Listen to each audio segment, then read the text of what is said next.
বিশ্বাস হচ্ছে আমাদের মেইন সুইচ, এটাই আমাদের পাওয়ার বাটন। যখন আপনি বিশ্বাস করবেন তারপর থেকেই আপনার মেশিন অন হবে, এরপর থেকেই কাজ শুরু করবে। কিন্তু আমরা বেশিরভাগ মানুষই কাজ করি না, বেশিরভাগ মানুষই কোনো রাস্তা দেখি না, বেশিরভাগ মানুষই কোনো সম্ভাবনা দেখি না। কারণ হচ্ছে আমাদের সুইচটাই তো of. So as a human being হিসেবে আপনার মধ্যেও সম্ভাবনা আছে বিল গেটস হওয়া, আলবার্ট আইনস্টাইন হওয়া, সত্য প্রযোজ্য। এই সম্ভাবনা তখনই কাজ করবে যখন আপনি পার্সোনালি বিশ্বাস করবেন। তাহলে ভাই, আমরা বিল গেটস হতে পারছি না কেন? উত্তর আপনার কাছে। বাসায় গিয়ে একটু একা একা দরজা বন্ধ করে নিজেকে জিজ্ঞাসা করেন যে আপনি কি এটা বিশ্বাস করেন যে আপনি আলবার্ট আইনস্টাইন? বলবেন যে না, আমি তো এটা জীবনও বিশ্বাস করি। এই জন্যই আপনি হচ্ছেন না। আপনি যতক্ষণ পর্যন্ত বিশ্বাস করবেন না তার আগ পর্যন্ত এই পটেনশিয়াল কাজ করবে না। আলবার্ট আইনস্টাইন আমাদের মতো বয়সে আমাদের চেয়ে গুরুত্বপূর্ণ কিছু ছিলেন না, এবং আমাদের চেয়েও পটেনশিয়াল কেউ ছিলেন না।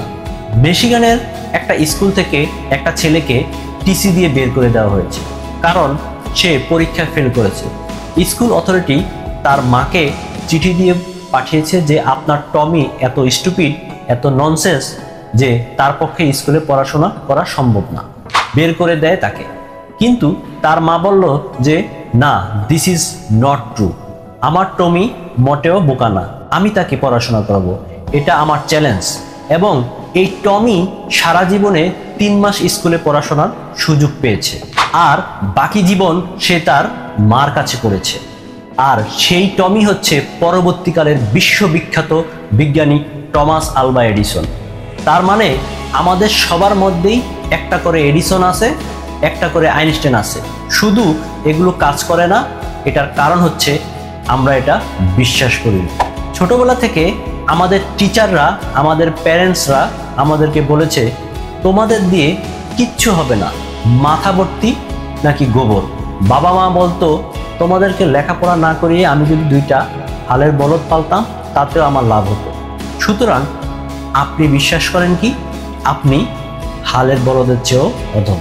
এই জিনিসটা আপনাকে বিশ্বাস করানো হয়েছে।